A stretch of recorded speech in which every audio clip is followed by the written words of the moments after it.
Linear forms, converting linear forms.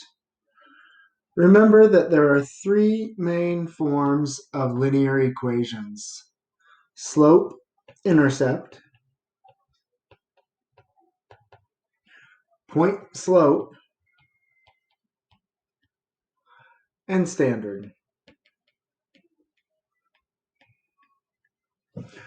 When we are converting between forms, we are almost always converting into slope-intercept form because it is the most common and useful.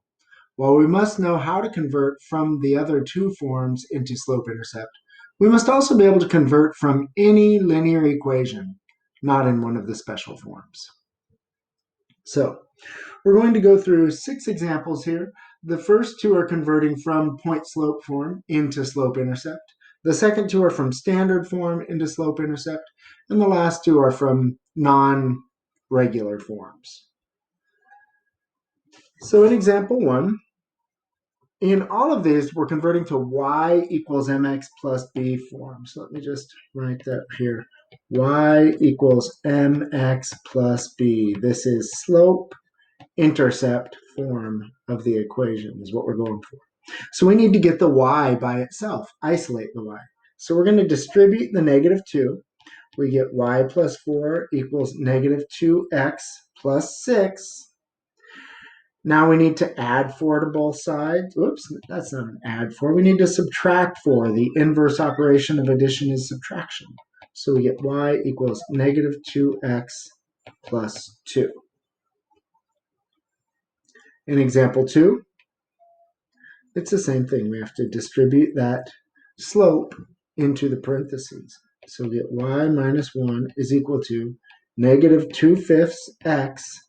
And when we multiply negative 2/5 times 5, it's going to be a negative because it's a negative times a positive. And the positive 5 in the numerator and the positive 5 here inside the parentheses and the 5 in the denominator, those make a 1. 5 over 5 is 1. So we're just left with negative 2. Now we add 1 to both sides.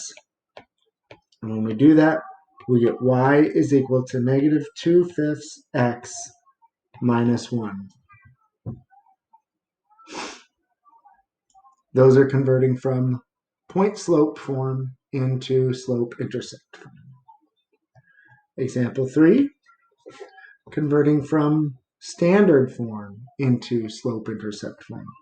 Again, we need to get the y by itself, so right there. So the first thing we're going to do is we're going to subtract 2x from both sides. We have negative y is equal to negative 2x minus 6. Now, it would be true if we did negative 6 minus 2x. That would be equivalent, but that wouldn't be in slope-intercept form. So now here we have a negative y, but that's really a negative 1y. So what we have to do is divide by negative 1 in each of the terms. We're left with y is equal to 2x plus 6. In example 4, we're going to subtract 4x. We get 5y is equal, oops, forgot that x there, is equal to negative 4x minus 10. Dividing by 5, we're going to have these fractions, or at least one fraction. Y is equal to negative 4/5 x, and negative 10 divided by 5 is a negative 2.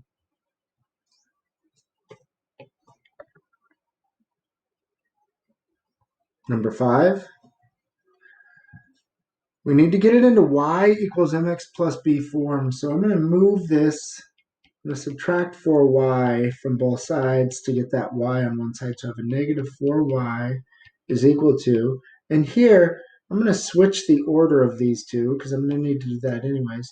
So negative 3x minus 4. Now to isolate the y, I need to divide by negative 4. So I have y is equal to, well, here a negative divided by a negative is a positive. It's a positive 3/4 x. And then again, a negative divided by a negative is a positive. 4 divided by 4 is 1. And that's our solution there. Example 6. I'm going to do this a little differently because the problem lends itself this way. So I'm going to just add 9. And so I have 3y on the right-hand side is equal to 5x plus 9 on the left. Now I need to divide by 3. And when I do that, I'm also going to switch sides of everything. So this 3y divided by 3 is y is equal to 5x divided by 3 is 5/3 x, and 9 divided by 3 is 3. And that is the solution there. So those are 6 examples converting linear form.